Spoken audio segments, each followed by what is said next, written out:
I stood barefoot on the sand and looked out at the Pacific Ocean. The setting sun painted Playa Hermosa a golden color. Even the palm trees behind me took on a golden hue. I closed my eyes for a moment and thought about how I ended up here. As the Grateful Dead song goes, what a long, strange trip it's been. 6 months earlier. Renee. Mary Margaret. The two stylishly dressed young women squealed and rushed to hug each other, while the restaurant hostess watched them with interest. When they finished greeting each other, she led them to a table in the back of the cafe. Even though it was May, the temperature in Houston had already risen to 80 degrees, and the corresponding humidity made air conditioning a necessity. I wonder how many hours one must spend in the gym to achieve a figure like theirs. The hostess thought enviously as she seated her customers. I was so glad you called, Mary Margaret, the short blonde purred. It's been ages since you've come here. I know, the tall brunette replied. Starting my own advertising agency has taken much longer than I could have imagined. Honestly, I wouldn't be here today if I hadn't called a potential client. But since I called, I couldn't pass up the chance to see my former college roommate. Yeah, and I couldn't miss the chance to see my maid of honor again. It's been too long, girlfriend. The waiter interrupted them by bringing 2 glasses of white wine, and after he took their lunch orders, Mary Margaret tilted her head and asked, So what do you think of the legal profession? A broad smile appeared on Renee's face. Terrific. Baker, Norton, and Vincent is the biggest law firm in town. I get a great salary plus a huge bonus from last year, and I'm well positioned to make partner. Wow, I thought I was doing well. Sorry, I didn't mean to brag. What about you? How's your agency doing? The brunette smiled tokenistically. Well, since we're bragging here, my little agency is the hottest creative shop in Dallas.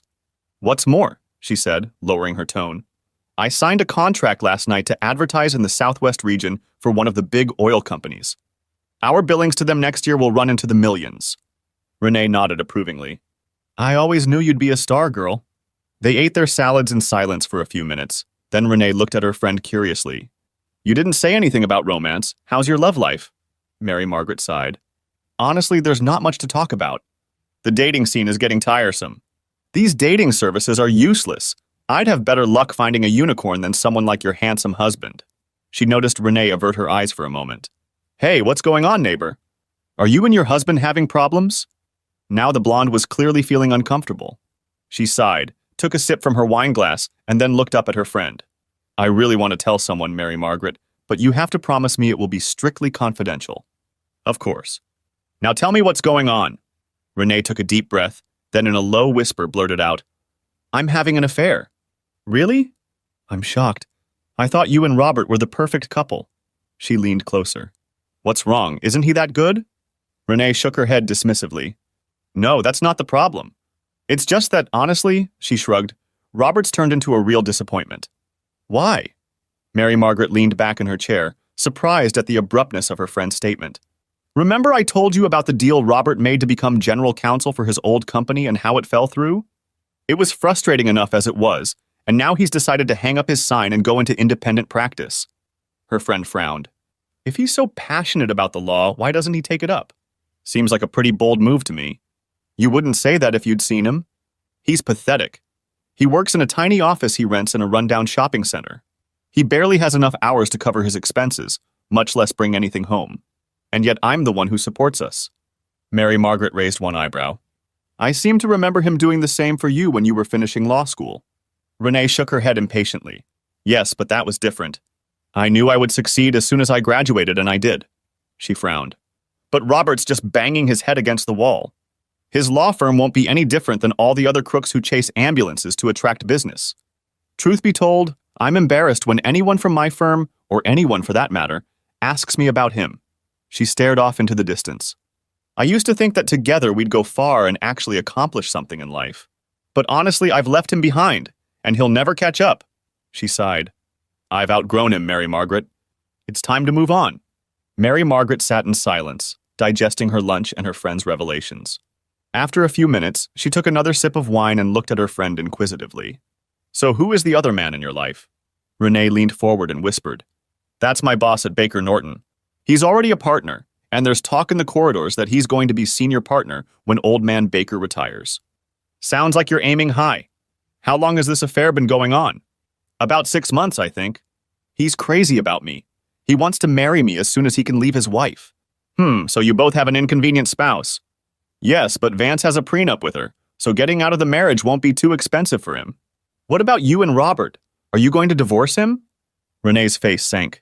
That's the problem. We haven't even considered a prenup. As things stand now, if we split up, I'll probably have to pay alimony to Robert, and I won't stand for that.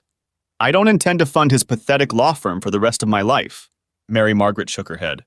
You know you're playing a dangerous game, friend. Texas is not a guilt-free state.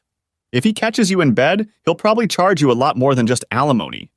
Renee looked at her friend in despair. Refresh my memory. Which one of us has a law degree?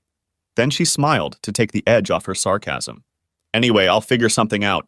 3 weeks later. Unfortunately, I didn't find out about the conversation with my wife until much later.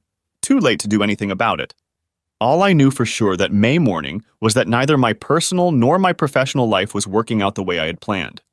I was in a somber mood as I pulled up to a small shopping center and parked my car in one of my assigned curbside spots. As I closed the door, I noticed a "For Rent" sign in the window of one of the stores at the other end of the center. Wasn't that where that little craft and candle store was located? Damn, looks like they didn't make it. I shook my head, hoping a similar fate wouldn't befall my law practice. Walking to the door to my office, I ran my fingers over the plaque affixed to the wall. Robert L. Wilson, ESQ. Attorney at law. The plaque was plastic, but it looked a little like bronze. Maybe someday they'll make me one just like it, engraved in marble. All was quiet inside, but it was 7 in the morning, so what did I expect? I'd always had a habit of getting to work early. There was no reason to change it now. I checked my phone, but none of the potential clients had left messages. I sighed and sank into my chair. Reaching into my desk drawer, I pulled out the folder of paperwork for the contract I was preparing for the client. It was pretty straightforward, but there was no reason not to check everything again, just to make sure. I have time, that's for sure. After a few minutes, however, I dropped my pen on the desk and leaned back in my chair with a sigh. If only things had worked out at Alliance. I was an operations manager for Allied Fluid Dynamics, a large regional supplier of components for oil and gas pipelines. I was doing well. I was making good money and was in line for a more responsible job. Then Ben Masterson, the president of the company, called me into his office with an interesting proposition. Robert, Phil Larson came to see me yesterday. He wanted to give me advance notice that he plans to retire in a few years and that Allied will need to find a new general counsel. I hadn't heard that news. Phil was a bit old-fashioned in dress and manners, but he kept the company's legal affairs on track. Not always an easy task in the rough and tumble oil industry. He and I weren't close, but I respected him. Ben couldn't stand it. Phil also had a bit of advice for me. He told me we had 3 options for replacing him. The first is to outsource all of our legal work to an outside law firm. If we did that, he told me, it would cost us a fortune, and it would take them at least 2 or 3 years to learn the business well enough to be effective. The second option he suggested was to hire some savvy lawyer and teach him the business. It would not be easy to do, and again it would take a long time to learn. And finally, Phil said, we could find someone on our staff who knows our business inside and out and send them to law school. I nodded. You know, Ben, that last option actually makes a lot of sense. Our business is pretty unique, and I'm willing to bet that it would take less time to learn the law, at least in the areas we need, than it would to figure out the ins and outs of this crazy industry. Ben grinned. I was hoping you'd say that because the guy Phil recommended was you. I'm the operations manager. I could never do what Phil does. Phil thinks otherwise. He told me he thinks you're perfect, that you have a penchant for the law. Ben must have read the look on my face because he stopped me before I could object. Of course, the company will pay for all of your tuition. We want you to take courses in the evenings and not be distracted by operational work. It won't be easy, but if you do well, you'll be in a top-level management position at a much younger age than you might otherwise expect. What do you think? I think I should punch Phil Larson in the face, I replied with a laugh. Seriously, Ben, it's not something I've even considered. Regardless, I need to get home and discuss this with my wife. He couldn't argue with that, so I went home and told Rena about the possibility. To my surprise, she was all for it. That's great, honey, she enthused. You'll go from that boring middle management job right into the executive's office. And if they put you on the board of directors like Phil, you'll probably get some big stock options. Maybe, but that would put me outside my comfort zone. The thought of going back to school is pretty daunting. Oh, don't worry about that. You're smart enough to handle the coursework. And besides, you'll only have to focus on contracts and regulations, certainly not criminal law. Anyway, I've been through all that before, so I can help you if you get stuck. Come on, Han, this is the chance of a lifetime. You've got to do it. Okay, if you're up for it, then so am I. Wonderful, she squealed. My friends will be so jealous. That's how I began my legal career. When I enrolled in the part-time program at the University of Houston Law Center, I learned that I would be studying year-round for 4 years. I would take courses in the evenings, taking 10 credits per semester, while continuing to work at Allied. In addition, Masterson told me I would have to find and train a successor to take over my job. It was a killer workload, and several times I questioned my sanity. Too often I made do with little sleep and coffee. Worse, I hardly had any time to socialize with Renee. As it turned out, it was bound to happen anyway. After graduating from law school, Renee was hired at Baker, Norton & Vinson, the largest law firm in Houston. She was now working the same number of hours a week as I was, including school. There were weeks when we only saw each other for a couple hours. But each time, we agreed that the pain and separation would be worth it in the end.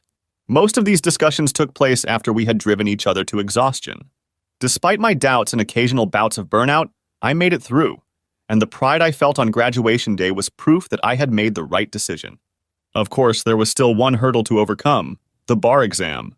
So on the Monday after graduation, I returned to the auditorium and spent 2 days studying for the grueling 12-hour exam.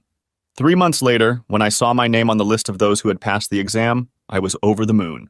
When Ben Masterson called me into his office the following Monday, I was energized and ready to begin my new duties. Despite my excitement, however, I couldn't help but notice the unsmiling expression on Ben's face as I sat down in front of his desk.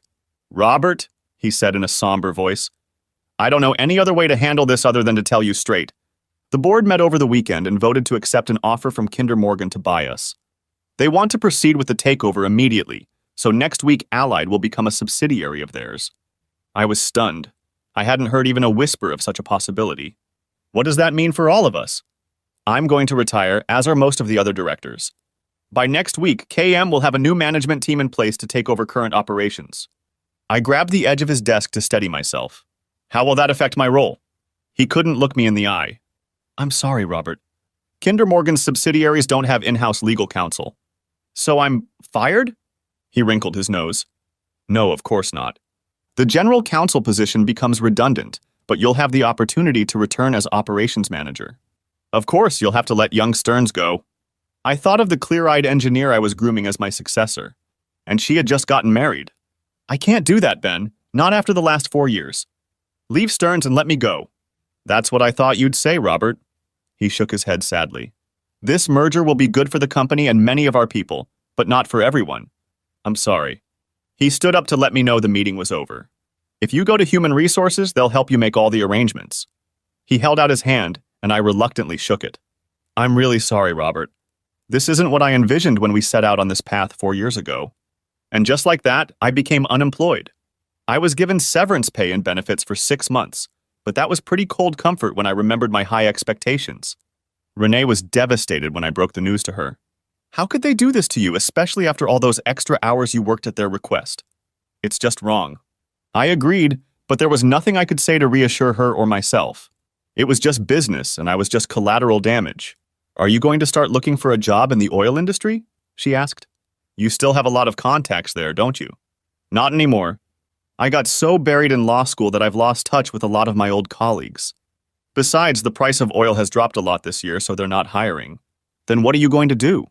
I didn't spend the last 4 years of my life in law school just to throw it away. I'm going to start looking for a job as a lawyer. Don't be silly, Sweet Baker. Norton won't hire you. They only take rookies. It's the same at the other big firms. Unless you have special legal knowledge or big clients you can bring with you, your chances of getting a job at one of them are pretty slim. Then I'll start my own firm if I have to, I said stubbornly. She left the conversation, probably hoping I'd drop the idea once I'd had a chance to think it over.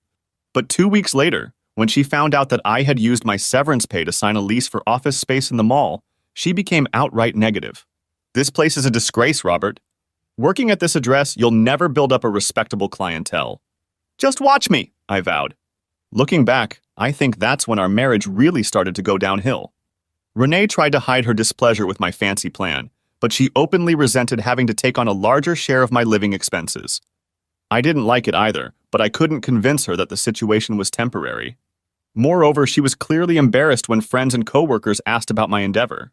She spoke about it only in generalities and quickly tried to change the subject. She practically needed a subpoena to give me the address of my new office. Our friends were sympathetic, but it was easy to hear the reservations in their voices. As a result, I backed off even further to avoid the inevitable, "How's the practice going?" questions. Renee's star, on the other hand, continued to rise. She was getting more and more hours and attracting big clients in the process. When we met with people from Baker Norton, all they would talk about was how well Renee was doing and how great her partnership prospects were. This meant that we were under no monetary pressure, even though I had lost income. On the other hand, her successes, combined with her resentment towards me, meant that she was spending more and more time in the office. Such was the case at the end of May, when Hurricane Matty hit. I was reviewing one of my few cases when I heard the front door open. I hurried out of the office and saw a young, well-dressed African-American woman. She looked to be in her early 20s, and the jacket and skirt she was wearing showed off a slim, athletic figure. I remember wondering if she had been involved in college athletics. But the most remarkable thing about her was her hair. She wore it long and natural, and it hung down below her shoulders, framing her beautiful caramel-colored face with an ebony flow. Please let her be a paying client, I thought, introducing myself and ushering her into my Spartan office. When we were seated, I adopted my most professional expression and said, "So how can I help you today, miss?" She quickly reached across the desk to shake my hand, and her face spread into a smile that seemed to raise the light level in the room. "I'm Madison Armstrong, but everyone calls me Maddie. I'm not looking for your help, I'm here to help you." Before I could respond, she picked up the folder of papers she'd brought with her and held it out across the table. I just finished my first year at the University of Houston Law Center, as you'll see, with excellent grades. I am now ready to spend the summer as your legal intern. This was not what I expected. To give myself some time before I let her down, I opened her folder and looked through it. She was doing well. Honor Society in undergraduate school, high LSAT scores, top 10% of her law class in her first year. And then I realized something was wrong. Aren't you a little late to start looking for internships? And with those grades, shouldn't you be interviewing at one of the big law firms downtown? Her radiant smile faded for a moment. You're right, of course. To be honest, I had an internship scheduled at Baker, Norton, and Vinson, but just last week they sent me an email saying there had been a mix-up and they didn't have room for me.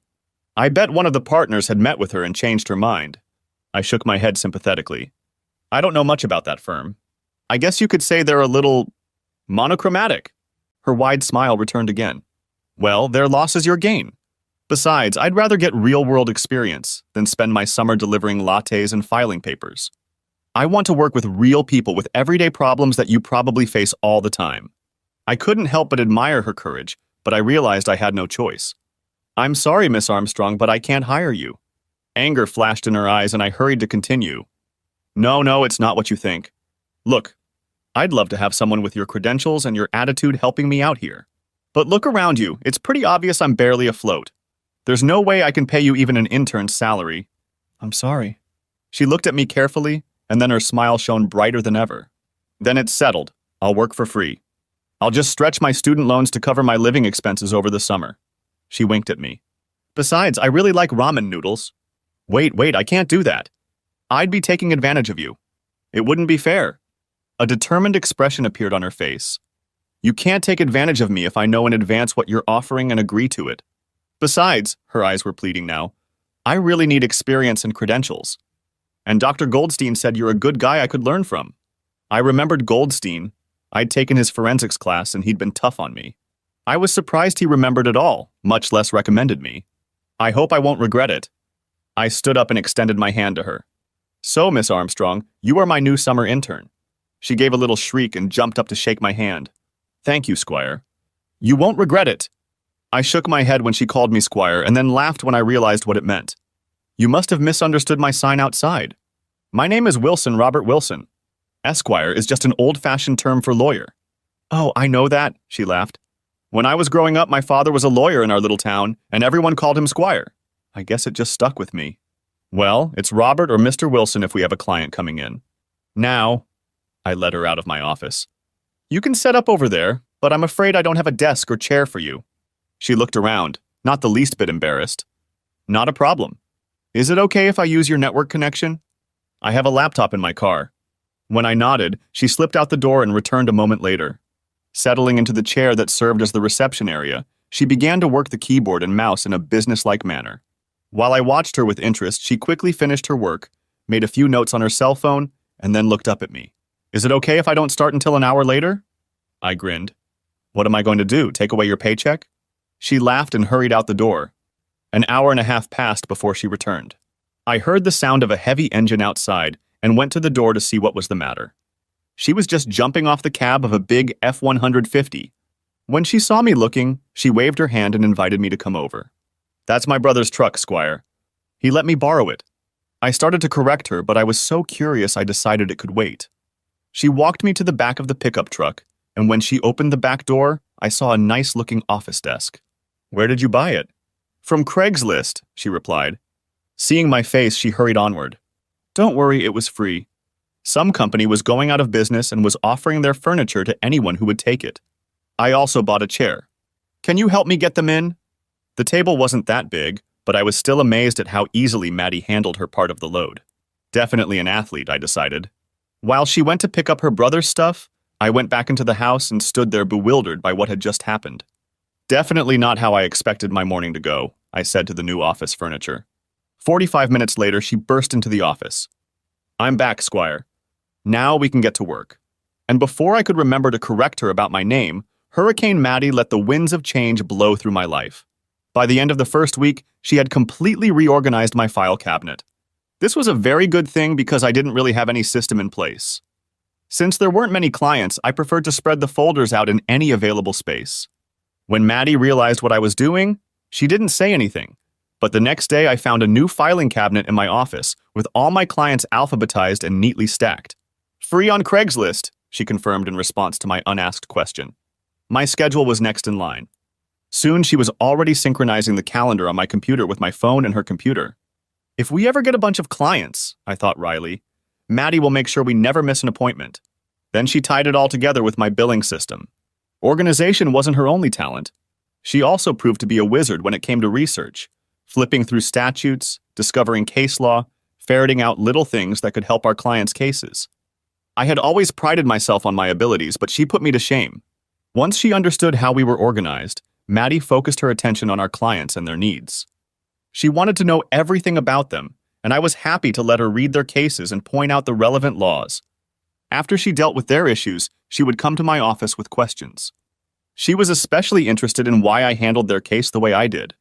Now I began to feel like I was giving her something valuable, training on how a lawyer approaches a case. She quickly realized that practicing law in the real world is not as simple and straightforward as they teach in school. When we weren't working with a client, she would bring her law books and we would discuss cases. I was impressed with the amount of case law she had already absorbed, and I think she was impressed with the way I analyzed the issues. I enjoyed our classes and the days went by much faster. I had already told Renee about Maddie and the idea amused her. One day she came into my office and I introduced Maddie to her. Renee barely managed to hide her amusement when she heard Maddie call me Squire. That night at home, Renee couldn't stop teasing me about my buddy. I told her about Maddie's grades and her LSAT scores, but Renee wasn't impressed. It annoyed me. She'd be an intern at your firm if Baker Norton hadn't turned down her offer, I remarked. Good thing we turned it down, she grinned. I can imagine the commotion she would have caused walking down the halls with that mop of hair. Well, I think it suits her, and I can tell you that underneath that hair is one bright mind. As far as I'm concerned, Baker, losing Norton is my good fortune. Renee rolled her eyes and changed the subject. As the Houston summer unfolded with steadily rising temperatures and humidity, life in the Wilson household grew colder. Whereas Renee had once been intolerant of me and my attempts to start my own law practice, she was now indifferent. When I tried to tell her about a new client or an amusing anecdote about Maddie, she clearly wasn't paying attention. When I suggested going out for a drink or dinner, she always had work to do. By the end of July, we saw each other only rarely. Our life together was nothing but a memory. The situation became so tense that one day when Maddie asked me another question about a procedure, I lashed out at her. She stood up silently and walked out of my office. I sat there for a minute, letting my anger spill out. Then I walked out and sat down next to her desk. Can I talk to you for a minute, Maddie? I asked, trying to get her attention. She didn't look at me. Of course you can, you're the boss. Maddie, I apologize. You didn't do anything wrong by asking those questions. In fact, I'm glad you're so eager to learn. The truth is, the problem is me. I sighed and my shoulders slumped. I can tell you this. Renee and I are going through some bad times and I probably took it out on you. I'm sorry. She looked at me with concern. What's going on, Squire? I laid out the whole story to her about how Renee had become disillusioned with me and how our relationship had cooled. It's probably my fault. I was so stubborn in my desire to succeed as a lawyer that I ignored the obvious. I'm just not good enough to make it work. No, she said sharply. You had a goal, and you were determined to accomplish it. I don't know how things will turn out, but I know you're a damn good lawyer. I've already learned a lot from you. I appreciate your loyalty, Maddie, but I'm sure Renee doesn't share that opinion. She gave me an appraising look. Looks like things aren't going well in the romance department either. I smiled crookedly. The only way to see romance these days is to turn on the Hallmark channel. She reached out and squeezed my hand. Things will work out, Squire. I'm just sure of it. Then she realized what she'd done and yanked her hand away. I had to smile. Thanks for the pep talk, Maddie. Now I'd better get back to Coulson's suit. That was how we parted ways. I tried not to bring up my home life at the office again, and Maddie tried not to touch on anything personal. We both knew what the other was doing. It went on like that until the beginning of August. Late one morning, I was working at my desk when I heard the front doorbell ring. Maddie, who among other things had taken on the role of secretary, went to see who it was. A minute later, she was standing at my office door with a strange expression on her face. Squire, you have a visitor. She says it's a private matter. As I stood up to greet the visitor, Renee's former college roommate walked through the door. Mary Margaret, haven't seen you in ages. How are you? Are you still in Dallas? I'm still working in Dallas, but I came here for the day. My meeting ended earlier than I expected, so I thought I'd take a chance and see if you could have lunch. I pretended to look at my schedule. Sure, that would be great. Do you want me to try to get Renee to join us? Actually, I met her last time I was here.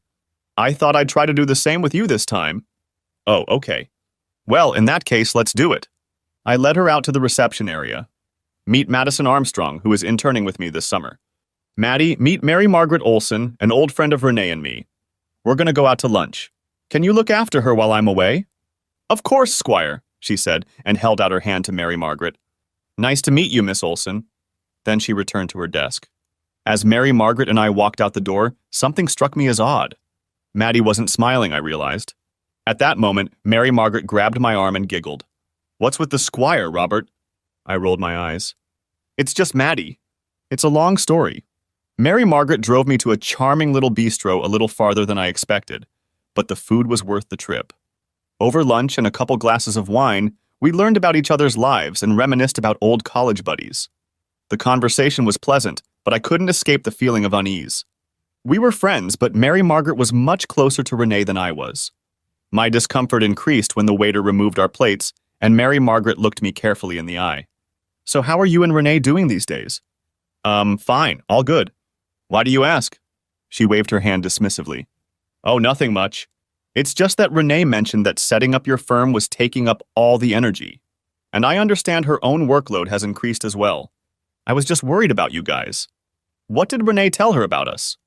It's been a little stressful at times, but we'll get through it. She smiled slightly. You know, when you and Renee first started dating, I was very impressed with you. I thought she had a very good reputation then, and I still do. I hope she never forgets that. I sat in silence, not knowing what to say back. It seemed like something else was going on, but I couldn't figure out what. We drove back to my office, making pleasant chit-chat. But no sooner had I gotten out of the car than she reached out and squeezed my palm. I care for you very much, Robert. Please stay in touch. And if you ever want to talk, you know how to reach me. With those words, she leaned over and gave me a quick kiss on the cheek. I waved goodbye to her and walked into the office where I ran into Maddie. So, how was lunch? She asked indifferently. It was okay. It was nice to get a chance to socialize with each other and talk about college. A whole 2 hours? I took a quick glance at my watch and marveled. I guess time got away from me. Maddie looked at me strangely. Be careful with her. She's got hungry eyes. Don't be silly, Maddie. She's Renee's best friend. She's not interested in me. I'm just saying, Squire. With those words, she went back to her desk, and I did the same. But it took me a while to focus on my work. What a strange conversation. Was she really hitting on me? And if so, why now? That's weird. I finally decided to tell Renee about our dinner, so she wouldn't think I was hiding something from her. But she was late for a meeting at work that night, and by the time she got home, I had given up and gone to bed. In my annoyance, I forgot to tell her about my dinner guest. If I had been annoyed before, the following week I became downright pessimistic about my marriage prospects. I was hoping we could do something together, but Renee turned out to be busy both Saturday and Sunday. She called me Monday morning to give me even more discouraging news.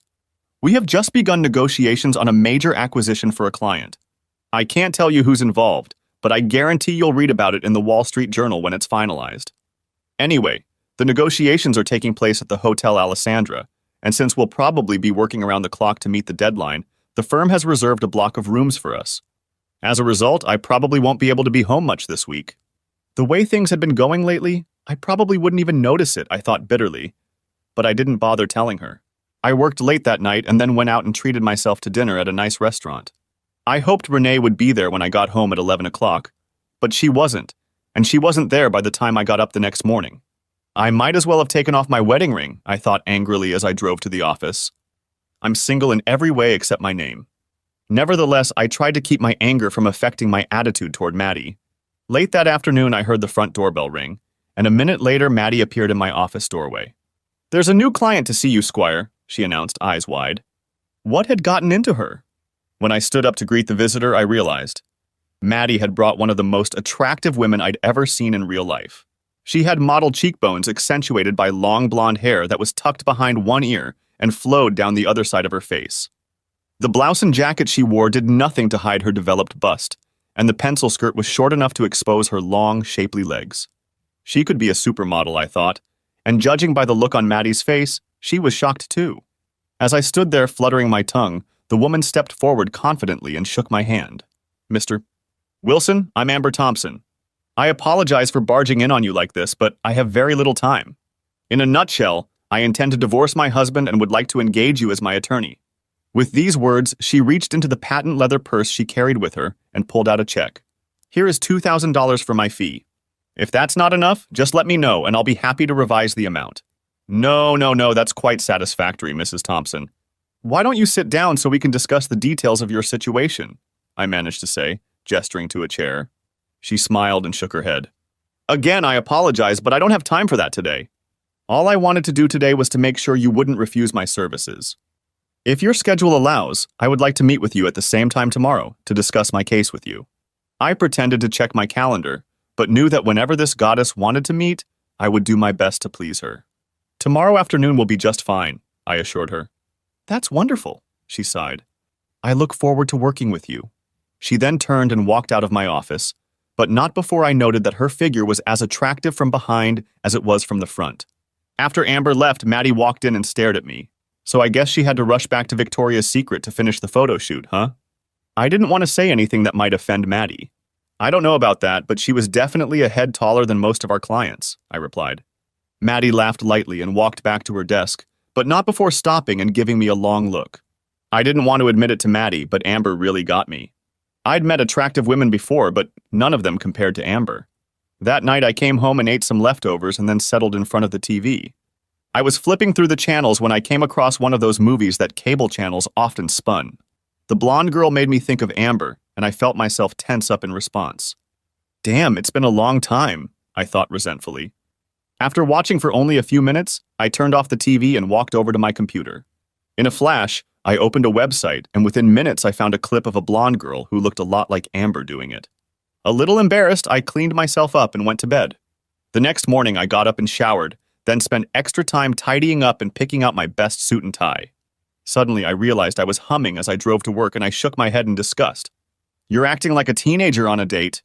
You're a married man and Amber is a client. Get a grip, Wilson." But the memory of Amber standing in the doorway wouldn't go away, and my libido kept whispering that my wife was conveniently off to the side. Trouble, my conscience warned.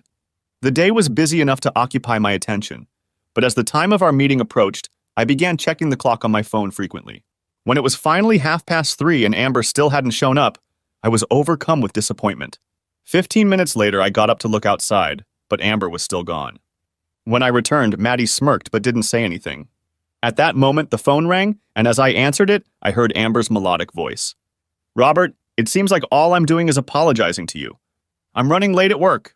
Is there any chance you could meet me somewhere in the neighborhood?" "Of course I can do that. Where would you like to meet? You don't happen to like jazz, do you?" "I like a place called The Downbeat where we can have a drink and talk." I was pleasantly surprised.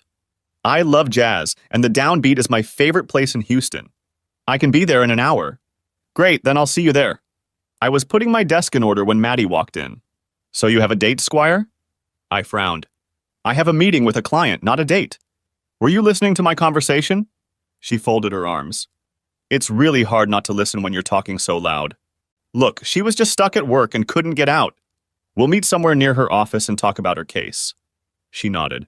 Then her face took on an expression I couldn't read. Just be careful, Squire. I promise, Maddie, I assured her, heading for the door. Downbeat Restaurant is located in an up-and-coming neighborhood in Houston that's full of little stores, bars, and eateries. It's almost always crowded, but I was lucky enough to pull into the parking lot just as someone was leaving. I walked up the stairs to the club and looked around for Amber. She was standing at a table in the back of the room and waved at me. As I hurried over, she took my hands and leaned over to kiss my cheek. The scent of her perfume wafted over me, but I didn't recognize it. I hope you don't mind meeting here. I thought we could talk and listen to music at the same time. No, this is just great. Such a welcome change from my little office. We ordered cocktails and I asked her to tell me about her business. She pulled her chair closer to mine and tilted her head toward me, so as not to disturb the others. I breathed in the scent of her perfume again. It was haunting, but not too strong. The divorce she was seeking was very simple. We met in high school, dated exclusively in college, and married young. But gradually we drifted apart, with different tastes, opinions, and interests. Irreconcilable differences is how one might describe what happened to us. So we decided to do the civilized thing and get a friendly divorce. We basically agreed on the division of property. All I need now is for someone to be in my corner to make sure I don't miss anything and help me through the process.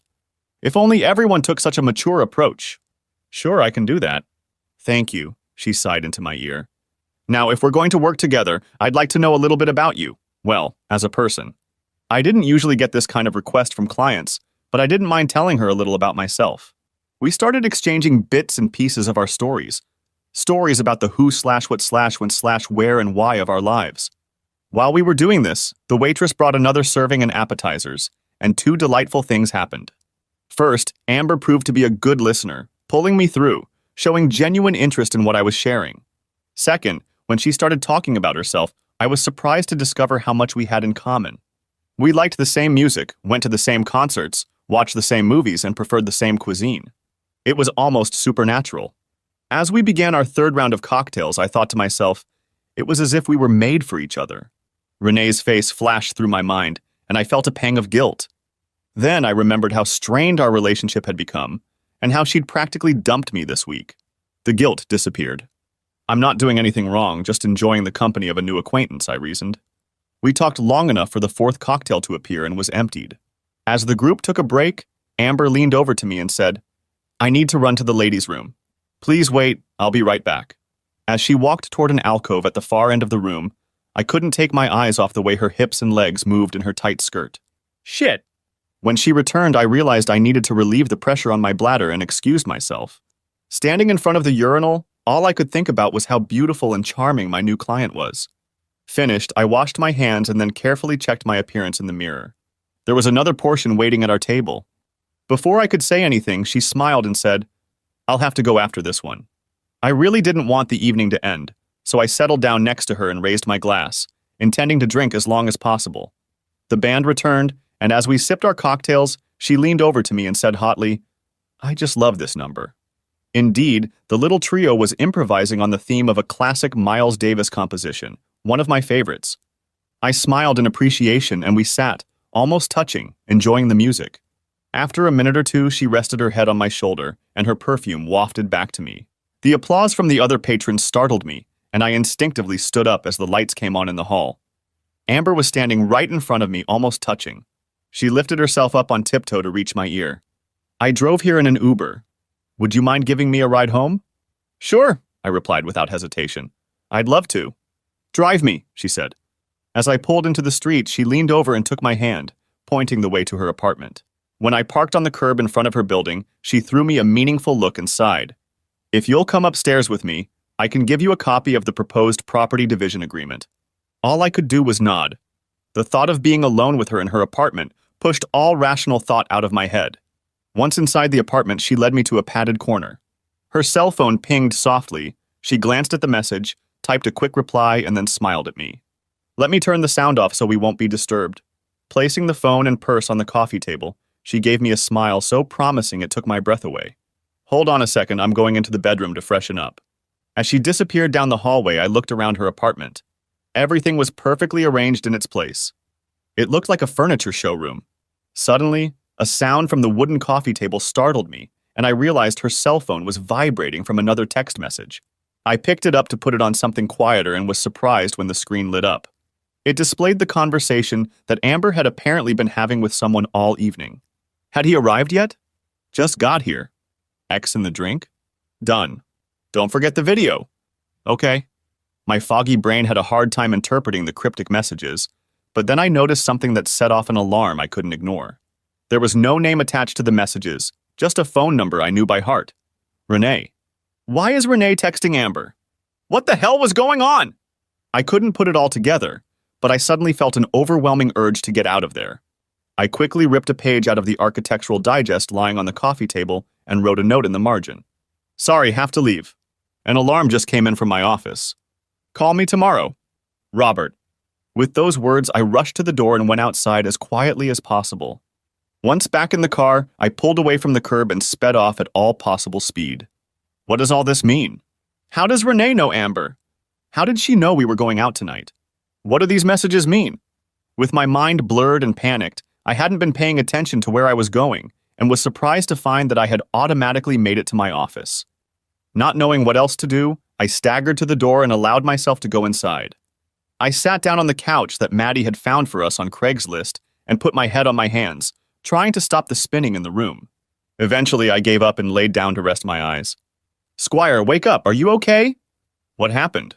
I opened my eyes and saw Maddie's worried face looming over me. Oh God, I moaned, sitting up awkwardly. What time is it? A little after 7. Oh shit. Then I looked up at her. You wouldn't happen to have any aspirin, would you? She hurried to her purse and came back with 2 pills and a coffee cup. I popped the aspirin in my mouth, took a big sip of coffee, and shrieked. Oh, that's so hot. Good, she said, putting her hands on her hips. Maybe this will help you sober up. I shook my head, which made it hurt even more. I drank a lot last night, but I don't think that's all. I think I was drugged. She pulled her chair over to me and sat down with a concerned look on her face. What's wrong, Squire? Tell me everything and we'll try to figure it out. I began to describe the night's events, omitting details such as the temptation I had felt. However, it must have caught Maddie's eye because she asked wryly, Is this how you usually conduct client meetings? I didn't bother to answer. She knew the answer. When I moved on to telling her about taking Amber to her apartment, the expression on Maddie's face changed to one that I couldn't identify. So you slept with her? She demanded. No, that's when things got really weird. I thought we were over the line. I ignored her. When Amber came back into the bedroom, her phone vibrated with a text message. I looked at it and it blew my mind. The message was from Renee. Maddie's eyes widened. Renee, how's your wife, Renee? Exactly. I recognized Renee's phone number. It freaked me out. How does Renee know Amber and why would she text her at this hour? What exactly was in the message?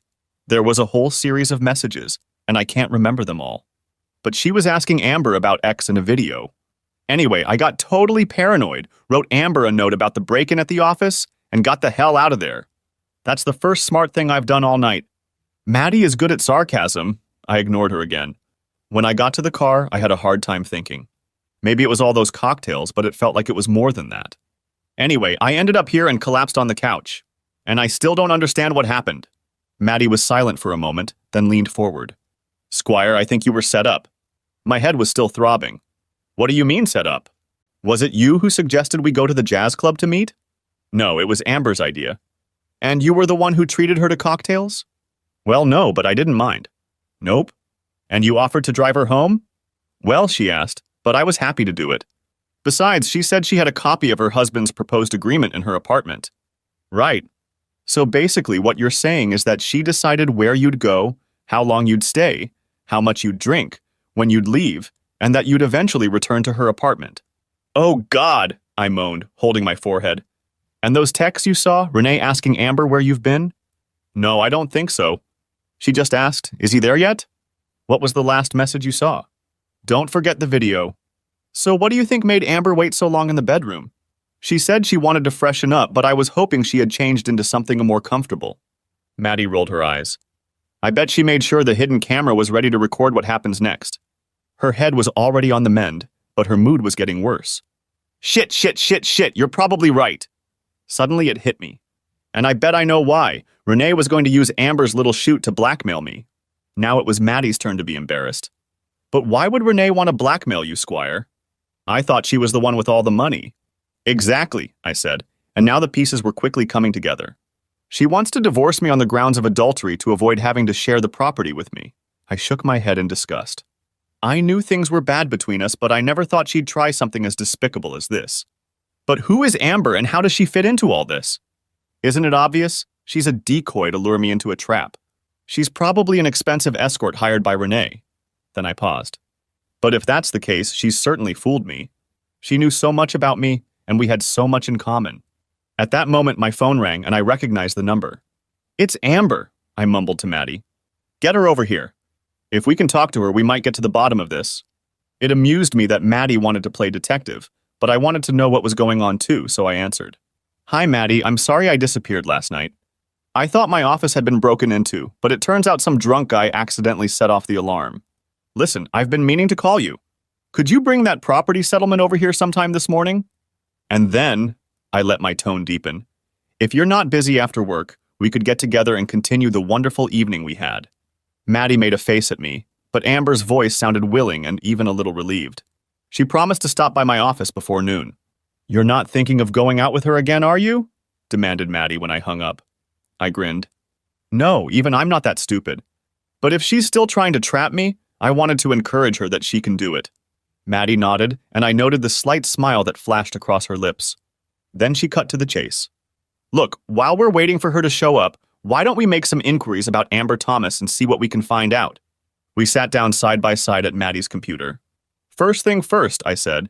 Let's check the court records to see if Amber Thomas filed for divorce. No surprise. There was nothing. Finding nothing else, Maddie did a quick Google search for Amber Thomas, Houston, Texas. A little over 40 queries came up, with occupations ranging from teacher to technician to homemaker, etc. This is going to be slow, I muttered. Then it hit me. Let's check the police records and see if we can find anything. If she really is a prostitute, she may have been busted for solicitation. The idea seemed like a good one, but we didn't find anything that could help us. Maddie shook her head. Amber Thomas is probably an assumed name. Then she suddenly perked up. What's the address of her apartment? Maybe that way we can figure something out. When I gave her the address, she quickly went through the tax lists. It took a while, but then she looked at me anxiously. Squire, if I understand correctly, the apartment you took her to was purchased by Baker, Norton, and Vinson 5 years ago. Now that's interesting. Let me try something else to be sure, she said, and did a quick search on that law firm. Going to their website, she found a list of employees. There were over 100 names, but they were in alphabetical order. Again, hit and miss. No Amber Thomas. Maddie sank into her chair and was about to close the window when she suddenly stopped. Wait a minute, look at this. Her cursor highlighted Amber Tompkins in accounting. When she clicked on the name, a picture of Amber Thomas appeared. Holy shit, Squire, she works at your wife's firm. I shook my head in confusion. They may work at the same law firm, Maddie, but Amber handles the back office. She has nothing to do with Renee. Well, at least we know where Renee hired her. Maybe we can fill in the blanks when Amber gets here. We tried to get some work done, but it was hard to concentrate. At 11 o'clock, we heard a car pull up to the house. Then Amber burst into my office, looking as gorgeous as I remembered her. But before she could say anything, Maddie walked in behind Amber, and I gestured to her. I don't think you've met my legal assistant, Madison Armstrong. Amber looked taken aback for a moment, but then held out her hand with a wide smile. Nice to meet you, Miss Armstrong. I'm Amber Thomas. And it's a pleasure to meet you, Amber Tompkins, Maddie replied without a matching smile. Amber turned pale and gasped slightly. Then she stopped herself. I think you misheard. It's Amber Thomas. Maddie glared at her. I meant exactly what I said, Amber Tompkins. Amber looked around nervously for help, but saw me standing there with my arms folded and a stern expression on my face. We know who you are, Amber. Now I think it's time to tell us what's going on. Amber shifted her gaze from me to Maddie and back again with a shocked expression on her face. Then, to our amazement, she burst into tears and slumped into a chair. I never wanted to do this. I told Renee it was a stupid idea, but she wouldn't listen. She cried some more, then pulled a handkerchief out of her purse and wiped her eyes. Okay, I'll tell you the whole story. Renee set the whole thing up. She, cut you off at home so you'd be, more receptive to me. She instructed me on what to say to you, your likes and dislikes, anything to make you more comfortable with me. And just in case that wasn't enough, she gave me some ecstasy to slip into your drink. When I went to the bathroom, I said bitterly. That's right. Then I asked you to drive me back to the firm's guest apartment. I looked at Maddie. That explains why it looked so sterile and uninhabitable. I stared at Amber. There wasn't a single personal item in the room. She nodded grudgingly. And when you went back to the bedroom, what did you do? I put on my nightgown. She blushed. Renee told me what kind of underwear you like. I bet that's not all you were doing, Maddie interjected. Now Amber couldn't look at us. I also turned on the camera Renee gave me and made sure it was pointed at the bed. Maddie snorted angrily, but I had other questions. Why, Amber? Why did you and Renee try to set me up like that? Now she was looking at me with pleading eyes. She didn't want to talk about it, but I think the answer is pretty obvious. She wants out of your marriage so she can date Hoffmeister. A lot of people know they're having an affair. Vance Hoffmeister? He's her boss. The firm would never tolerate them having a relationship. She shook her head. Upper management doesn't know. And when they're both divorced, the firm won't be able to say anything. All they'll do is assign her a new boss. I turned to Maddie. We were right. This was a preemptive strike. Get undeniable proof of my infidelity, and then get a quick and painless divorce without paying me practically anything. Word is that Renee is about to make partner, Amber added. If she gets it, she'll start getting really big money. She probably doesn't want you to get any of that money. I stared at her. But why you, Amber? How did you get involved in this dirty scam? I don't see how you can win. She began to cry again, quietly but bitterly. It's my own stupid fault. When my marriage broke up a couple years ago, I accumulated large debts. I was gradually paying them off when my sister got sick and needed money for an operation. She had no assets and I had no credit. She didn't look at us. But I had access to an escrow account I had set up for one of the firm's clients.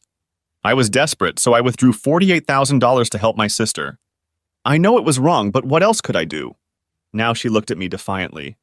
No one noticed anything, and I started gradually paying the money back. I had just finished paying it all back when Renee came to me.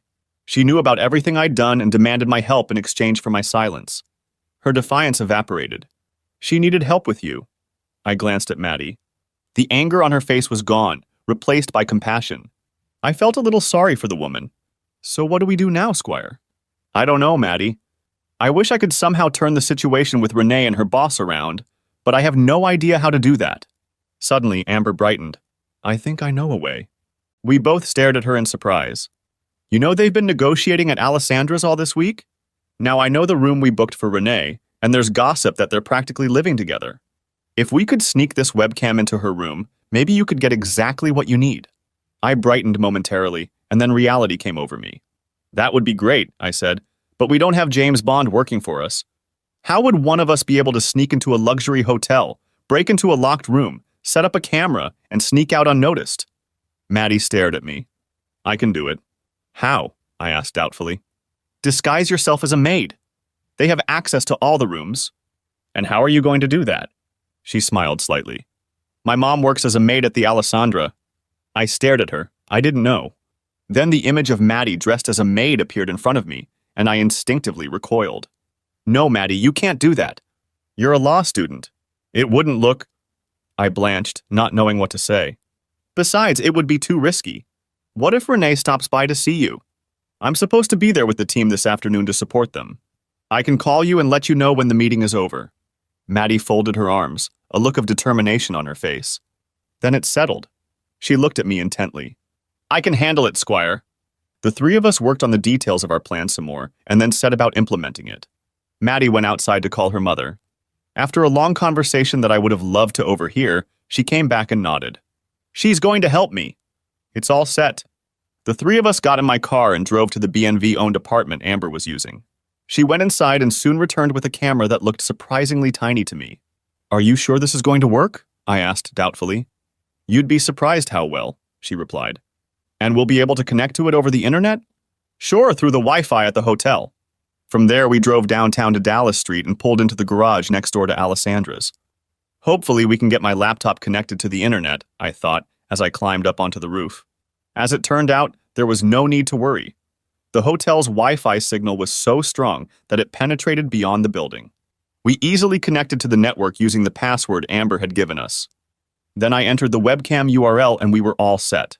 While I set up the camera, Amber hurriedly left to meet with the BNV support staff, and Maddie left to go to her mother's house. I was left sitting in the hot car with my cell phone at the ready, pondering what could go wrong with our fancy plan. When the phone rang an hour later, it brought me out of my heat-induced stupor. "Robert, it's Amber. The meeting is about to break. Is the webcam in place? I haven't heard from Maddie. I'll call her right now." I hung up and dialed Maddie's number. "The maid just went up to Renee's floor," she told me. "I'll slip into her room in a moment." "Hurry up," I asked. "They're probably on their way there by now." My phone ran out of battery, and for the next few minutes I anxiously alternated between checking my phone and my laptop. My phone beeped first. A message from Maddie. "Almost done," it read. I updated my laptop's connection to the web address Amber had given us, and suddenly I saw Maddie's face staring back at me. I almost didn't recognize her. She was wearing a shapeless gray dress, and her hair was swept back and covered by a large gray scarf. "Maddie, hurry up!" hissed I, and she almost fell on her back. "You scared me," she accused, and then went back to adjusting the camera position. At that moment, I heard the sound of a key opening the door lock, and my wife walked into the room. Oh my God, she's met Maddie before. She would surely recognize her. Holding her breath, Renee looked at Maddie and then looked around. "What are you doing here?" she asked. Maddie curtsied. "Refuse service, ma'am." She calmly walked over to the double bed and pulled the covers off one of the pillows. "Would you like 1 mint or 2? She asked. "No mints," Renee snarled, turning away from her. "Just finish it and leave." "Yes, ma'am." "Sorry to bother you, ma'am." With those words, Maddie turned, winked at the camera, and then nonchalantly left the room. Luckily, I remembered to turn off the speaker on my laptop because I let out a huge sigh of relief. She didn't recognize Maddie. Apparently, Renee hadn't bothered to pay attention to the help.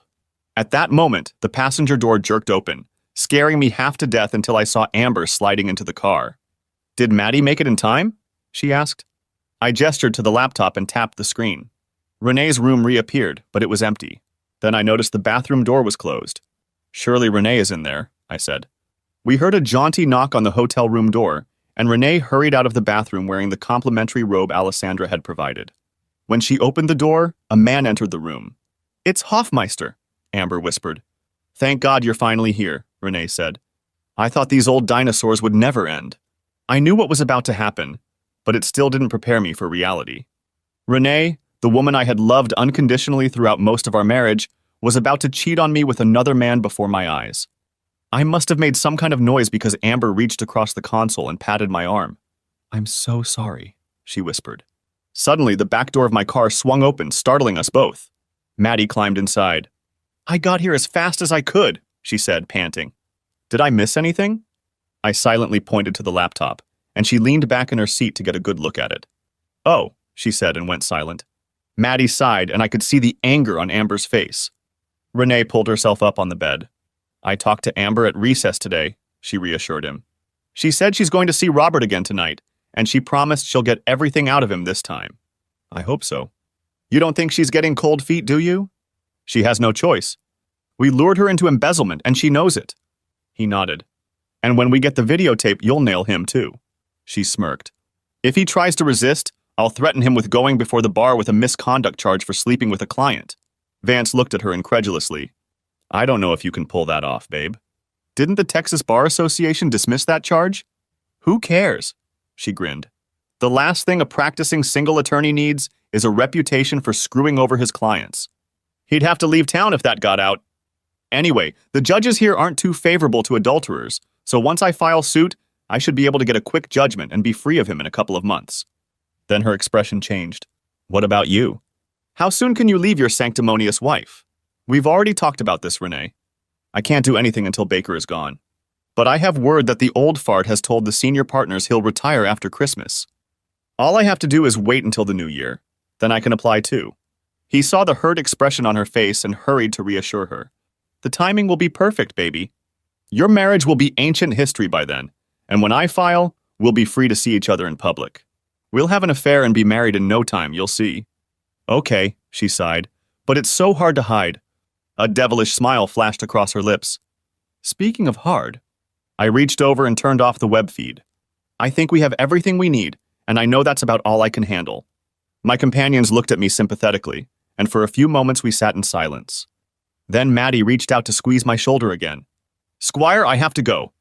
I have to give my mom back the key to the upper room in this uniform, and she wants me to stay and have dinner with her tonight. She says I'm ignoring her. Of course, Maddie, I understand. Look, I can't thank you enough for what you did tonight. You took a huge risk, and I shouldn't have let you do that. But if you hadn't, we wouldn't have the video. You know I'm willing to do anything, Squire. She seemed a little out of breath. Anyway, I gotta run. With those words, she climbed out of the back seat and hurried to the elevator in the parking lot. I turned to Amber. The same goes for you. If you hadn't helped us, I'd still be in the dark about Renee's plans. She smiled bitterly and patted my arm. After what I tried to do to you, it was the least I could do. Yeah, but that was because you were being blackmailed. Maybe so, but either way, you gave me a chance to make things right. I'm very grateful to you for that. Then she sat up a little straighter. So what happens next? I thought about it. I want to edit this video and make a copy. Once I do that, I'll need to figure out how to get Baker to watch it. I think I can help you with that too. There's a banquet at the hotel tonight to celebrate the conclusion of the negotiations. Renee and Vance will be there, of course, and they think I'll be, sealing the deal with you. And there's a morning meeting here tomorrow to wrap up loose ends, and Baker is going to attend. She smiled slightly. He's always the last one to speak. Anyway, you'll be able to catch him before he gets back to the office. That's perfect, I told her. I want to strike while the iron is hot. I'll have to work late, but it'll be worth it. She pouted sweetly and looked at me, drooping her eyelids. That's too bad, Robert. You really are a very impressive guy. I was hoping to spend some off-camera time with you. Now it was up to me to blush. I can't tell you how tempting it is, Amber, but I have to decline, at least for one more night. BI really needs to get everything ready for tomorrow. She pouted her lips. My loss. Anyway, I'll call you tomorrow so you know when to come back to the hotel. Then she turned to get out of the car. Amber, I interrupted her, I really appreciate everything you've done for me. I want you to know that I'm going to take care of you, okay? She gave me another of her megawatt smiles. I'd like to take care of you too, Robert. I can't believe you said no. I cursed myself as I watched her walk towards the elevator. After she left, I stopped at a small restaurant I liked and grabbed some food before heading to my office. Another evening of eating at my desk while working. My first task was to edit the video we had just shot. Nothing drastic. It took a while, but when I was satisfied, I made a copy I could give to Baker. After that, I pulled out my law books and did a little contract review. I had given a lot of thought to what I wanted out of my failed marriage, and the last thing I wanted to do was mess it up with a legal mistake. I worked on the contract for several hours. When it was finished, I printed out a few copies and put them in a legal-size envelope. Then I got up and went out to our clunky old office couch to put my feet up and rest. Now that I had finished everything that needed to be done that evening, I had some time to think about my situation. As I edited the video, I couldn't help but think about Renee and our marriage. I loved her so much, and I felt like she loved me just as much. Why did all of that change? Looking back, I realized that I had become a disappointment to her. She wanted a husband with a prestigious title who would make a lot of money. I guess that's what I wanted too. But when things didn't work out at Alita, I still wanted to practice law. I looked around my scraggly little office. Even if it wasn't glamorous or particularly lucrative, it was mine, and I was doing what I wanted to do. Why couldn't Renee be happy for me? But even if I disappointed her, even if she wanted to end our marriage, that didn't justify her trying to screw me over like that. It hurt me to know that she had found another lover. It hurt me to know that she had deceived me for so long. But it wasn't enough for her to just divorce me and walk away. She had to try to set things up so that I would lose everything. Her infidelity was bad enough. Her perfidy was unforgivable. And because of her perfidy, my life was going to change drastically.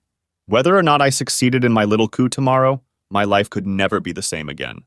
I'd burn bridges behind me practicing law. Heck, I'd burn bridges behind me working in Houston. Thank you so much, Renee. I laid on my back, closed my eyes, and tried not to think about what was happening to my life. I must have fallen asleep because the next thing I knew, Maddie was already shaking me to wake me up. Squire, is everything okay? Hi, Maddie. Yeah, everything's fine. I was just working late on our plan and I must have fallen asleep.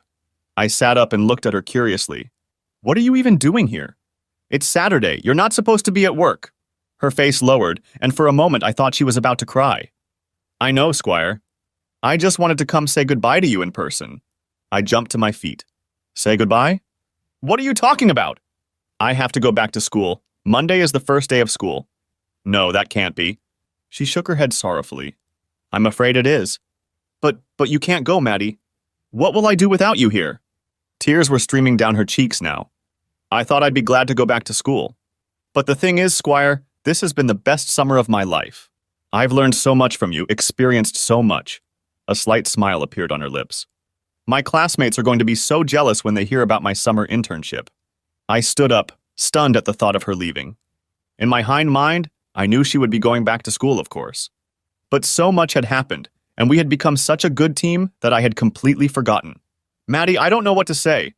If it helps, I'll write you the best recommendation an intern has ever gotten. I'll do anything for you. I just wish you didn't have to leave. She rushed over to me and hugged me tightly. I'll never forget you, Squire. She kissed my cheek, then turned and rushed to the door before I could say a word. I could hear her crying, and frankly, I felt like crying too. At that moment, my cell phone rang, and looking at the display, I saw it was Amber. I hope you're ready, she said in a quiet voice, as if there were strangers nearby. The meeting will adjourn in the next half hour, so you'd better get here as soon as possible. Thanks, Amber, I said grimly. I'll be right there. When I stepped out of the hotel elevator on the 21st floor, Amber rushed out to greet me. She was out of breath. You just made it. She pointed to the double doors behind her. He should be out of there any minute. Thanks, Amber. Now you need to work on yourself. Good luck, she whispered, and kissed my cheek before hiding. When I looked back, I saw the doors to the conference room open, and Roger Baker walked in, accompanied by several assistants to whom he was giving orders. That was it. I walked over and blocked his path. Hello, Mr. Baker. He looked up startled, and his aides fidgeted uncertainly. Then his face lit up with recognition. I know you. You're Renee Wilson's husband, aren't you? I nodded. You have a good memory for faces. He smiled weakly. What can I do for you, young man? Actually, I just wanted to warn you that on Monday I'm going to file a lawsuit against your firm that will ruin its reputation for years to come. The young men huddled around him gave a friendly sigh, but Baker's face only contorted into a grin. Really, Mr. Wilson? On what grounds can you sue us? Let's start with conspiracy to defraud, malpractice, misuse of client funds, embezzlement, extortion, blackmail, violation of the Texas Bar Association Code of Conduct. Shall I go on? To the murmurs of his men, Baker shook his head dismissively. Talk is cheap, young man. If you want to make a fool of yourself, I'll see you in court. I'm losing it. Don't you even want to see proof of my accusations? I held out a thumb drive with a copy of our video. Do you know what this is? His vanity took over. I'm not as computer illiterate as you think. I know what a flash drive is. Then if any of your people have a laptop with them, you can look at what I have and make your own judgment. He waved his hand, and an assistant quickly handed him the laptop. He held out his hand to me for the disk. Well? I looked around at his surroundings.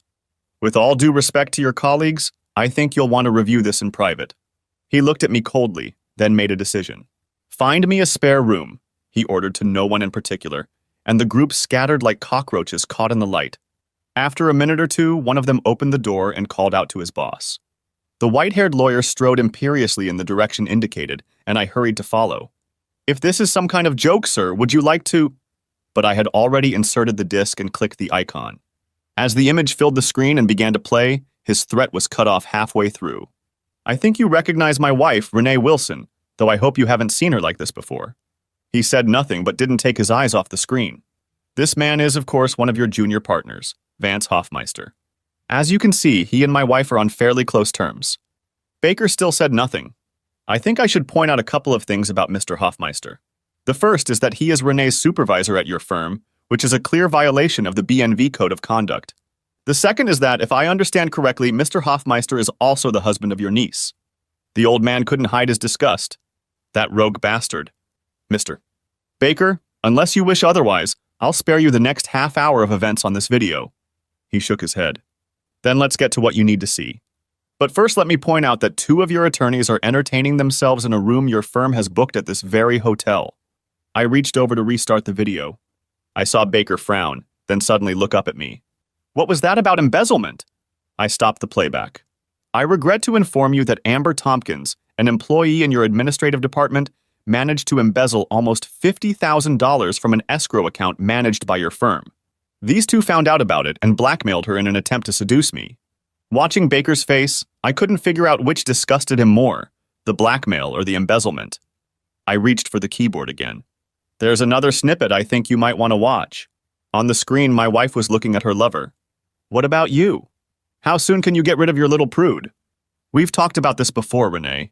I can't do anything until Baker is gone. But I know the old fart told the senior partners he'll retire after Christmas. All I have to do is wait until the new year. Then I can apply too. The timing will be perfect, baby. Your marriage will be ancient history by then, and once I apply, we'll be free to see each other in public. We'll have a torrid affair, and we'll be married in no time, you'll see. Okay, she sighed, but it's so hard to wait. A devilish smile flashed across her lips. And speaking of hard, I stopped the video. You have a pretty good pair of employees, sir. And what I find particularly intriguing about the last segment is that I understand your niece is pregnant. It looks like your sister's grandson will be growing up without the presence of a father. Staring at the screen, he became visibly angry.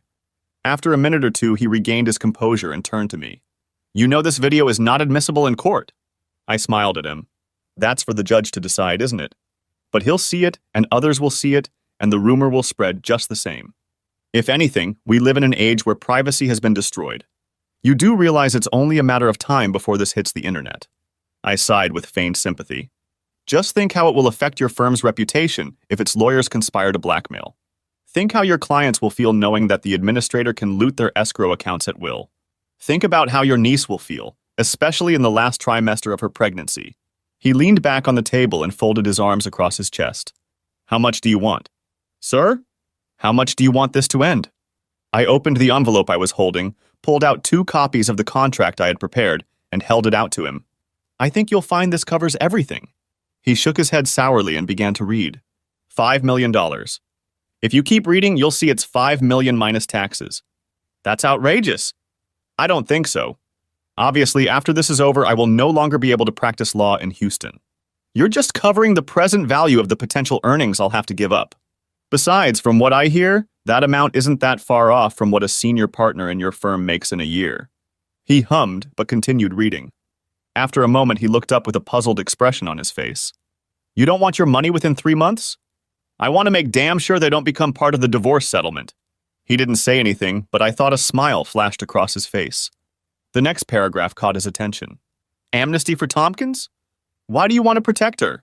She only took those funds because her sister required surgery. What's more, she replaced them completely before Renee and Vance discovered her embezzlement.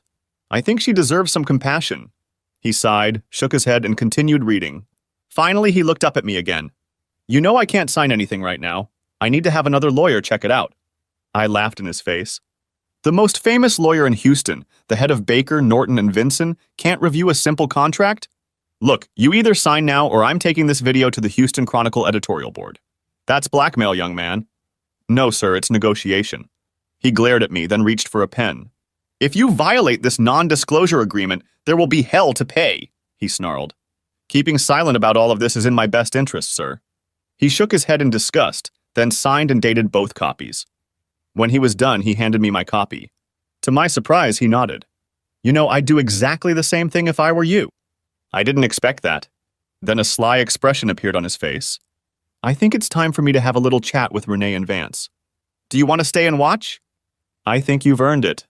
I'd like that very much, I replied grimly. He walked to the door and swung it open, startling the people crowded outside. I want to see Hoffmeister and Wilson here now. The small crowd scattered again. A few minutes later, there was a knock on the door, and Renee and Vance entered. You wanted to see us, Mr. Baker? Renee asked Renee. And then she noticed me. Robert, what are you doing here? Baker intervened. Miss Wilson, I've been watching you during the negotiations this week, and I must say you've done a good job for us. She glowed at the compliment. Well, thank you, sir, But he didn't finish. So you can appreciate my disappointment at having to fire you for cause. What? She gasped. Why? Baker gestured at me. Your husband has told me some interesting things about your marriage. I saw her hesitate. Sir, everything he's told you is a lie. Robert and I are in the process of divorcing. He'll say anything to make me look bad. Baker smiled slyly. I'm not relying on his words, Miss Wilson, but on your own. With those words, he unfolded the laptop and clicked on an icon. When an image of the two lovers appeared on the screen, both Renee and Vance gasped. "How the hell?" Vance reprimanded, and Renee reached up to close the laptop. But Baker's gesture stopped him. "Let's watch and listen some more, okay?" While the guilty couple watched in horror, Baker let my edited version play in its entirety, including a discussion of their extortion scheme. Baker slammed the laptop shut. "I told you you were a good lawyer, Miss Wilson. Would you care to tell me how many laws, rules, codes, and ethics you admitted to violating in that video?" "But Mr. Baker—" "That's enough," he snarled. Then he walked over and opened the door. "Mr. Rosen," he called, gesturing to one of his assistants. "Escort Miss Wilson into the office and stay with her while she clears her desk. She's only allowed to remove her personal belongings. No folders, no electronic equipment, no papers. Inspect everything and then escort her out of the building. Do you understand?" The man flinched. "Yes, sir." Renee managed to throw a shocked glance over her shoulder at Vance before she disappeared from sight. All the while, Hoffmeister had retreated to a corner of the room, trying to be as inconspicuous as possible. It wasn't enough, and Baker turned his attention to the cowardly man. "Under other circumstances, Hoffmeister, you would be out the door with your lover by now. But I love my sister and her daughter, and I'm not about to give up the father of her future child, no matter how much of a piece of shit you are. However, I am immediately stripping you of your partner status. Instead, I am appointing you as my personal assistant on special assignments. I will send you to a place where you will have less chance of being seduced by the next whore that comes into your sight. Now get out of my sight and go home to your wife. And Vance, treat her like a queen, understand?" "Yes, sir," he squeaked, and sprinted out of the room. Baker sank into a chair and turned to me. "Well, Mr. Wilson, are you satisfied?" "Yes, sir, satisfied," I told him. "Good. Then get out of here. I need to call my partners and resign. Apparently this place has dogs and I need to clean up their shit." He tilted his head and gave me an assessing look. "You know, I may have hired the wrong Wilson." Then his face hardened and he stared at me angrily. "But I'd still rather never see your face again." I grinned and headed for the door.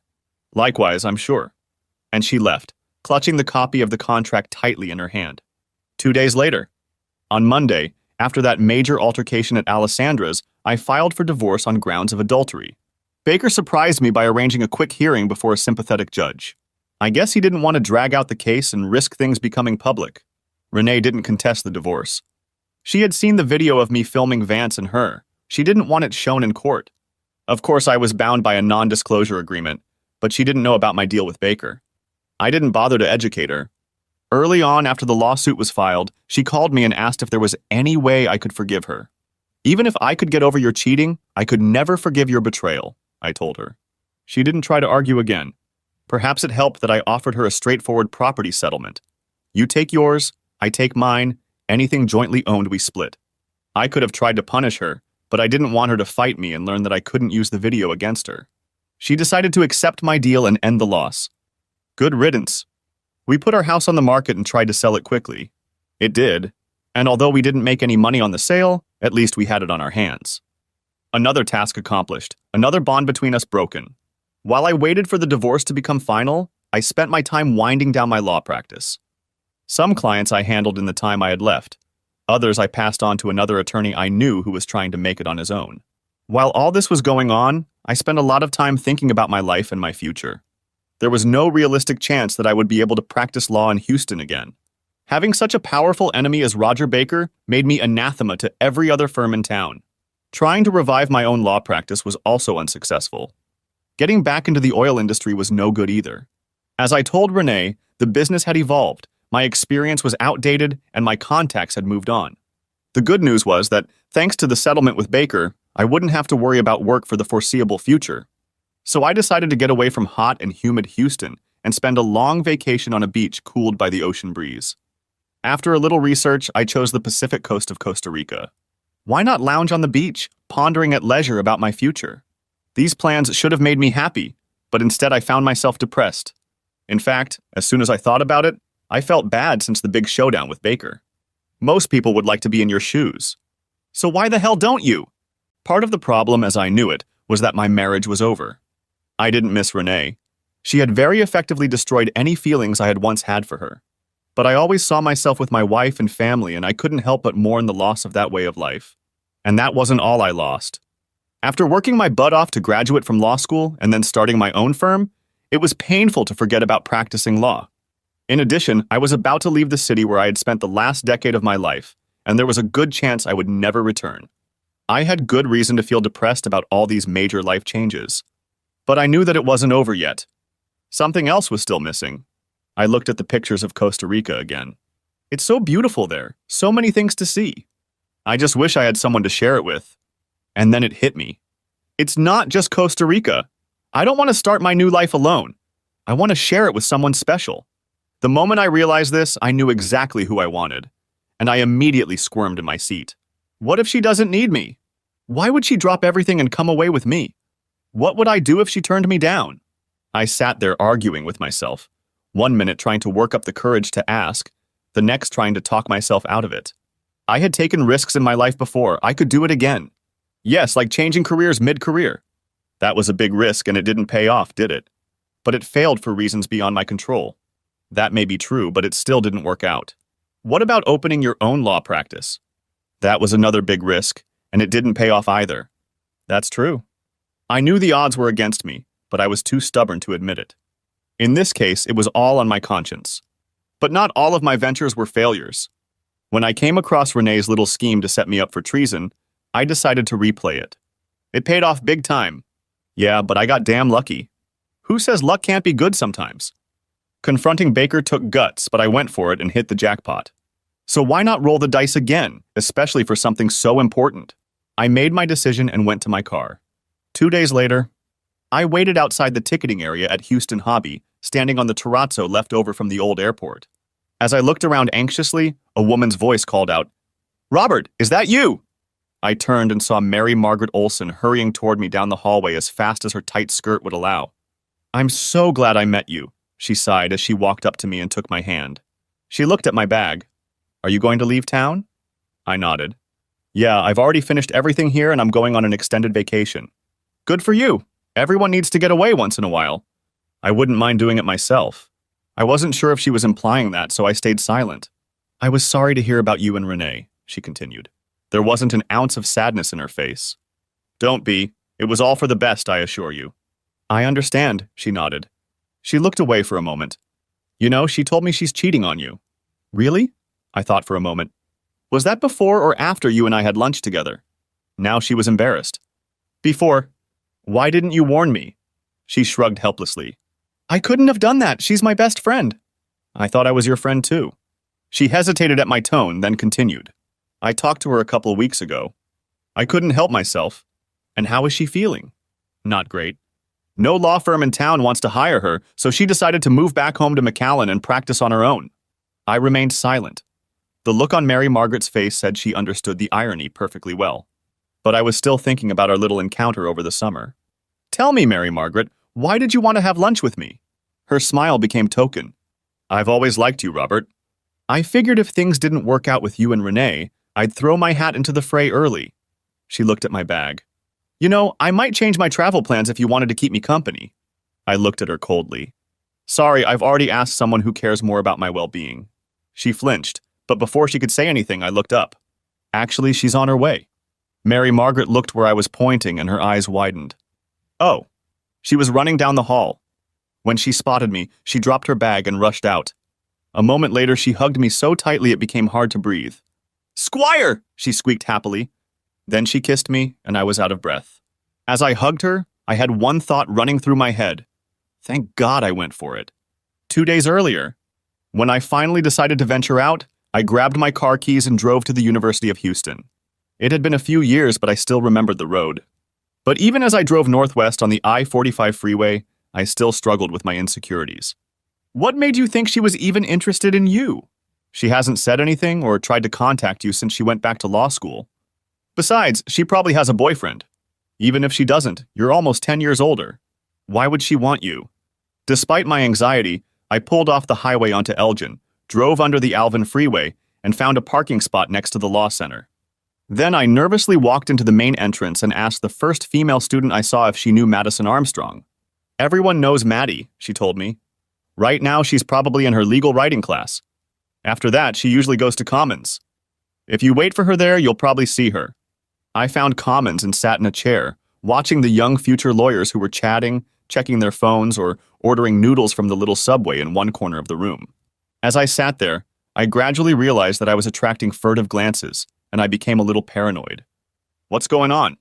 Do I look like a stalker or something? Maybe my fly is unzipped? As I was getting more and more uncomfortable, a young woman approached me abruptly. Are you a squire? She asked. No, yes. She crossed her arms and stared at me, then turned on her heel and walked away before I could say anything else. What the hell was that? The room had begun to fill with students, and many of them were now lined up along the walls. They seemed to be watching me, and I seriously considered making my way to the exit. Suddenly, there was a commotion in the crowd as the people at the back of the room stepped aside. Then Maddie came into the room and hesitantly approached me. She looked awful. Her hair was disheveled, there were bags under her eyes, and her clothes seemed to be hanging off her. When I stood up and took a step in her direction, she recoiled back, almost in fear. I didn't feel like having a conversation in front of an audience, but I didn't seem to have a choice. No sooner had I spoken, however, than she asked, "What are you doing here, Squire?" In a voice so low I could barely hear her. Maddie, Renee and I are divorced now. We sold our house and I'm planning on leaving town. But I'd like to see you before I leave. The students watching us gave a friendly sigh, and then an angry rumble filled the room. Tears streamed down Maddie's face. I'm doing this all wrong, I thought. You don't understand, Maddie. I saw Baker and negotiated a settlement with him. I can't talk about it, but I closed my law firm. She wrapped her arms around herself, protecting herself from what was about to happen. Why didn't I think through what I wanted to say? I scolded myself. I know I'm doing it wrong, but I'm wondering if you could come with me. What? She asked in a thin voice. I shook my head in frustration. I know it's crazy, but I'm trying to ask if we could go away together, you and I. I shrugged helplessly. I've been so miserable since you left, and I just thought that maybe... She whispered something I couldn't understand. I looked at her uncertainly. What did you say? Yes, Squire, I said yes, she said loudly, and then found herself in my arms, kissing me, and I heard a roar in my ears. She pulled away to look up at me. I thought I'd never see you again, and it was killing me. The roar was still audible, and it was hard to hear her. I looked around and realized all the students were cheering and clapping.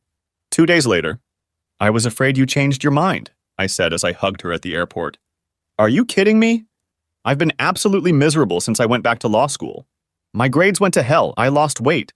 Everyone in my class knew what was wrong with me. She looked up at me with shining eyes. When someone told me you were waiting for me in the Commons, I thought I was dreaming, but I didn't know if it was a good dream or a nightmare.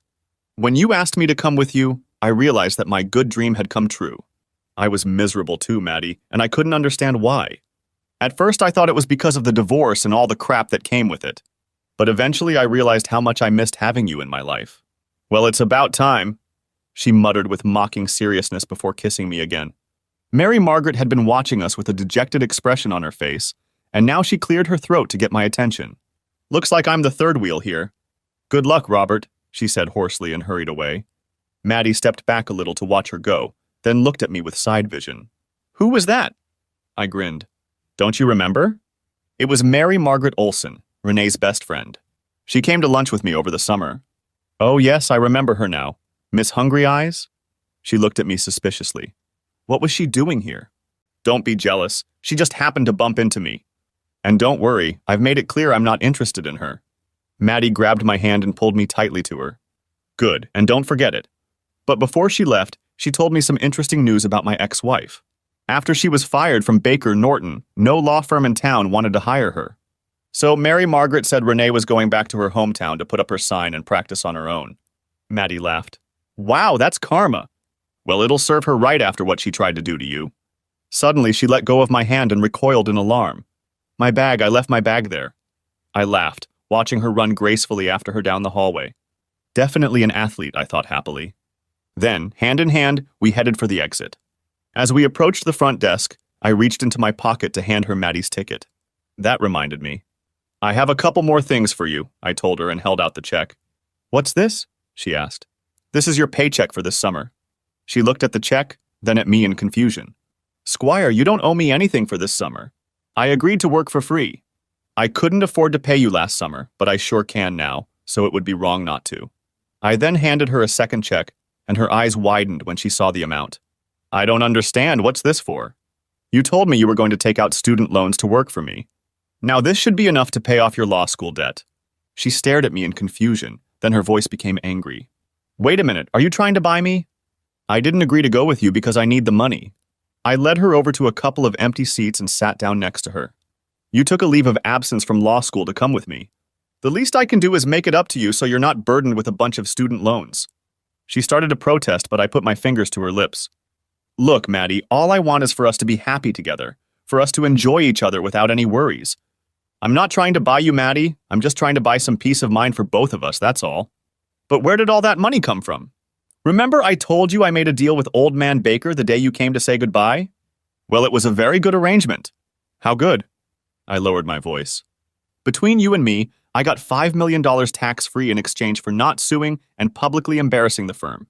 Her mouth dropped open. You can't tell anyone anything because I signed a non-disclosure agreement. But I can definitely afford to give you those checks, and we can enjoy each other for a long time without worrying about money. She stared at me for another moment, then her frown disappeared and she hugged me again. That's all I want too, Squire, to be with you. She looked a little embarrassed. Actually, I've wanted that for a long time. You know, I think I started falling in love with you from my first week at your firm. I didn't realize it at first, but I started having feelings for you too. I tried to resist because of Renee. I grinned. I guess that problem solved itself. She kissed me again and we sat like that, cuddled together until I glanced at the time. Hand in hand, we walked up to the check-in counter. The flight attendant at the counter smiled, marking us off her list. You two lovebirds can begin boarding in a few minutes, she told us. As we stood waiting, Maddie looked at me curiously. You told me about Renee, but what happened to Hoffmeister? Do you know anything about him? As a matter of fact, I do. After the divorce, I had to contact Old Man Baker to arrange for the firm's check to be deposited into my account. When I did, I asked him about Vance. Frankly, I think he wanted to tell someone what he had done to Hoffmeister. Anyway, he said that Vance was doing research for the firm in the Aleutian Islands. He also said he planned to bring the guy home when it was time for his wife to give birth. But as soon as mother and child are safely out of the hospital, Hoffmeister will be off on his next assignment, in Kazakhstan, near the Siberian border. Maddie shuddered. What a vindictive old man. Not that I feel sorry for Hoffmeister. At that moment, the loudspeaker announced that our flight was ready to board, and Maddie and I started down the ramp together. The steward led us to our seats in first class and stowed our bags. He then brought each of us a glass of champagne while we waited for the other passengers to board. Maddie took a sip and sighed. I could get used to traveling like this, as long as you're sitting next to me. Then she leaned back on the armrest and rested her head on my shoulder. Seeing her so happy made me feel better than I'd ever felt in years. Then she looked up at me with an expression I couldn't understand. You didn't mention Amber. What happened to her? Well, because she helped us so much as part of the settlement agreement, I got Baker to agree not to fire her. And he kept his word. She's still working at the firm, but they're keeping her on a short leash. Maddie gave me another cheerful look. You know, if you were going to ask someone to leave with you like that, I'd think it would be her. I mean, she's so pretty and all. I shook my head and smiled. Maddie, you're the one who makes me happy, not Amber. And unlike her, you're beautiful inside and out. She hugged me tightly again. Good answer, Squire. Besides, I added, Baker told me something very interesting about Amber. What's that? Do you know how she took the money so her sister could have the operation? Yes. So, Baker told me that Amber doesn't have a sister and she never paid the money back. Later that afternoon, I put my arm around Maddie's shoulders and we walked to the water's edge. This is why I wanted to come to Costa Rica. It's really beautiful here. I'm so glad we're here. But it wouldn't be half as beautiful if you weren't here with me, Maddie. She pulled me even tighter to her and rested her head on my shoulder. We stood in silence and watched the sun disappear into the Pacific. Then she timidly raised her eyes to me. Remember that thing we saw in the video in Houston, Squire? Why don't we go back to the villa and try some of that? Thanks for watching. I hope you enjoyed it. So subscribe to my channel and watch the next video.